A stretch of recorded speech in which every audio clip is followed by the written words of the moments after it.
दोस्तों, जब भी हम डेंजरस एनिमल्स की बात करते हैं तो हमारे मन में शार्क और एनाकोंडा का नाम आता है। लेकिन अगर मैं आपसे कहूँ कि आज के समय के खतरनाक जानवर एक्सटिंक्ट हुए एनिमल्स के सामने कुछ भी नहीं है, और उनमें से कई जानवर तो इतने खतरनाक होते थे कि अगर आज वो जिंदा रहते तो आज के समय इस दुनिया पे इंसानों का नामो निशान तक न रहता। वैसे ये मेरी 7 डेंजरस एक्सटिंक्ट एनिमल्स की सीरीज का पार्ट 3 है। पहले 2 पार्ट्स में आपने बहुत अच्छा रिस्पॉन्स दिया, तो इस वीडियो को भी पूरा देखना। लेकिन आगे बढ़ने से पहले आप में से 99% लोगों ने सब्सक्राइब नहीं किया है, तो जल्दी से सब्सक्राइब कर दीजिए। नंबर 7, जैकलोप्टेरस। दोस्तों, आप लोग स्कॉर्पियन के बारे में तो जरूर जानते होंगे, जिनकी दुनिया में 2000 से भी ज्यादा स्पीसीज पाई जाती है, और उनमें से कुछ का जहर तो इतना खतरनाक होता है जो किसी भी इंसान को मौत की नींद सुलाने के लिए काफी है। लेकिन आज के समय के स्कॉर्पियन कुछ भी नहीं है, क्योंकि आज से 400 मिलियन साल पहले समुद्र में जैकलोप्टेरस नाम का इस दुनिया का सबसे लार्जेस्ट आर्थ्रोपॉड पाया जाता था। आज तक इनसे बड़ी हिस्ट्री में कोई भी स्कॉर्पियन की नस्ल नहीं आई है, क्योंकि इनका साइज एक इंसान से भी कई गुना बड़ा हुआ करता था। लेकिन कई बार ये भूख की वजह से एक दूसरे को भी मारकर खा लिया करते थे, और ये सिर्फ पानी में ही रहते थे, इसीलिए इन्हें सी स्कॉर्पियन भी कहा जाता है। लेकिन समुद्र में जब डंक्लियोस्टियोस जैसी खतरनाक तरीन एनिमल्स इवॉल्व होना शुरू हुए, तो इन्होंने अपने आप को छोटे एनिमल्स में इवॉल्व कर लिया, जो कि आज के समय हम इंसानों के साथ स्कॉर्पियन के रूप में रहते हैं। Number 6, Siberian unicorn.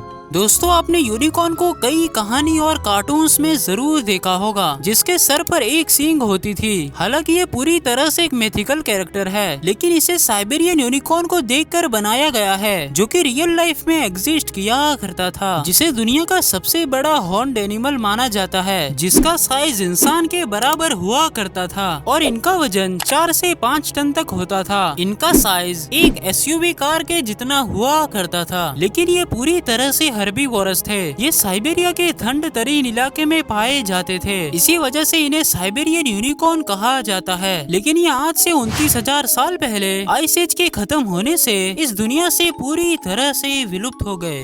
नंबर 5, शास्तासोरस। दोस्तों, शास्तासोरस इस दुनिया की हिस्ट्री में आने वाली अब तक की सबसे बड़ी मरीन रेप्टाइल है, जिनका size famous sea monster mosasaurus और मेगलोडॉन से भी बड़ा हुआ करता था। और कुछ एस्टीमेट में तो ये भी पता चलता है कि इनका साइज इस दुनिया में आने वाली सबसे बड़ी लिविंग थिंग ब्लू व्हेल से भी बड़ा हुआ करता था। लेकिन इनका स्कल बॉडी के मुकाबले काफी छोटा होता था, जिस वजह से ये छोटे और सॉफ्ट एनिमल्स का शिकार किया करते थे। लेकिन दूसरे खतरनाक मैमल्स के आने से इनके लिए कंपटीशन बढ़ गया था, जिस वजह से खाना न मिलने से इस दुनिया से पूरी तरह से विलुप्त हो गए। Number 4, Vasuki indicus. दोस्तों, अगर मैं आपसे पूछूं कि आज तक का दुनिया का सबसे बड़ा सांप कौन सा है, तो आप में से ज्यादातर लोग टाइटेनोबोआ कहेंगे। लेकिन मिलिए वासुकी इंडिकस से, जिनकी फॉसिल्स 2004 में गुजरात स्टेट के कच्छ डिस्ट्रिक्ट में मिली थी। लेकिन साइंटिस्टों ने इसे एक मगरमच्छ की फॉसिल समझकर इग्नोर कर दिया, जो कि इनकी सबसे बड़ी गलती थी। लेकिन फिर 10 साल बाद 18 अप्रैल 2024 को साबित हो गया कि ये किसी मगरमच्छ की नहीं बल्कि सांप की फॉसिल्स है, और कोई ऐसे वैसे सांप की नहीं, बल्कि दुनिया के सबसे बड़े सांप वासुकी इंडिकस का है, जिसका साइज तकरीबन 48 to 50 फीट हुआ करता था। और ये आज से 47 मिलियन ईयर्स पहले इस दुनिया पे राज किया करते थे। ये ज्यादातर जमीन पर रहते थे, और कई रिसर्च के मुताबिक ये व्हेल का भी शिकार किया करते थे। लेकिन अब आप में से कुछ लोग कहेंगे कि व्हेल का साइज तो 100 फीट से भी ज्यादा होता है, तो ये सांप व्हेल का शिकार कैसे कर सकता है? दरअसल इसका जवाब इवोल्यूशन में छुपा है, क्योंकि अगर आपको व्हेल के इवोल्यूशन के बारे में थोड़ा भी पता होगा, तो आप जानते होंगे कि उस समय व्हेल कुछ ऐसी दिखती थी, और उस समय इनका साइज 4 फीट तक होता था। मतलब ये व्हेल को आसानी से खा सकते थे। लेकिन फिर ये कुछ सालों बाद मिस्टीरियस तरह से विलुप्त हो गए। Number 3, megalania.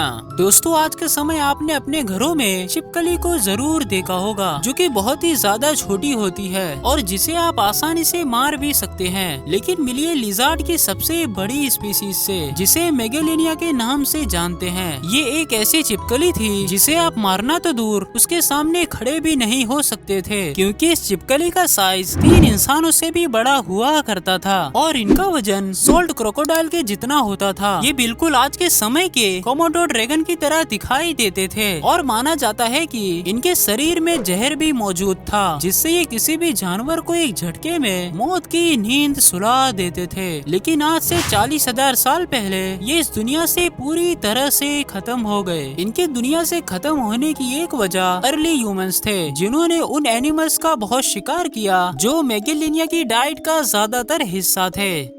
Number 2, giant sloth. दोस्तों, आपने आज के समय के स्लॉथ को तो जरूर देखा होगा, जो कि काफी छोटे होते हैं और पूरा दिन सोने में ही गुजार देते हैं। लेकिन मिलिए स्लॉथ के पूर्वज से, जिनका साइज एलिफेंट के बराबर हुआ करता था और इनका वजन 4 टन तक होता था। लेकिन इतने बड़े साइज के होने के बावजूद ये पूरी तरह से हर्बीवोरस थे और इसके पास बड़े बड़े पंजे मौजूद थे, जिससे ये ऊंचे से ऊंचे पेड़ की डालियों को तोड़कर खा लिया करते थे। लेकिन ये आज से 10,000 साल पहले इस दुनिया से पूरी तरह से विलुप्त हो गए और इनके विलुप्त होने के पीछे की वजह आइस एज का खत्म होना था। साथ ही साथ अर्ली ह्यूमंस ने इनका खूब शिकार किया, जिससे ये पूरी तरह से विलुप्त हो गए।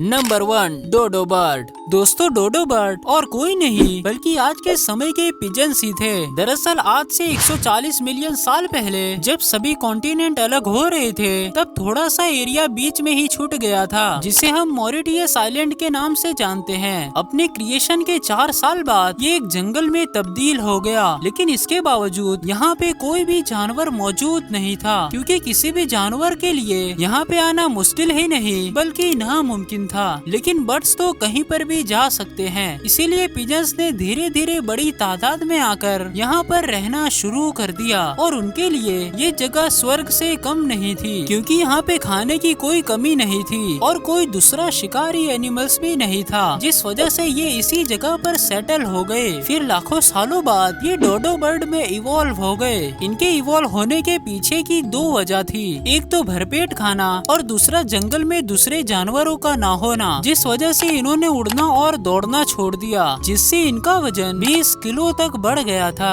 और इनके पंख छोटे होने लगे। इनके मन का डर पूरी तरह से खत्म हो गया। लेकिन तभी उस आइलैंड पे कुछ डच सेलर आ जाते हैं, जो डोडो का शिकार करके खाना शुरू कर देते हैं। और जब भी वो डोडो का शिकार करते तो डोडो उन्हें देखकर भागते भी नहीं, क्योंकि इन्होंने अपने उड़ने और भागने की एबिलिटी को खो दिया था। शिकार करने की वजह से इनकी तादाद धीरे धीरे खत्म होने लगी। लेकिन हालत तो तब खराब हो गई जब डच सेलर ने जंगल के पेड़ों को काटकर बिजनेस करना शुरू कर दिया और उस जंगल में कैट, डॉग और रैट जैसे जानवरों को भी छोड़ दिया, जो डोडो बर्ड को तेजी से खत्म करने लगे। और देखते ही देखते इनका स्वर्ग जैसा जंगल नर्क में बदल गया। फिर कुछ महीनों में ये पूरी तरह से विलुप्त हो गए। दोस्तों, उम्मीद करता हूँ कि ये वीडियो आपको अच्छी लगी होगी। अगर आपको अच्छी लगी तो इस वीडियो को एक लाइक करके हमारे चैनल को सब्सक्राइब कर लीजिए और आपको नेक्स्ट वीडियो किस टॉपिक पे चाहिए कमेंट में जरूर बताइए।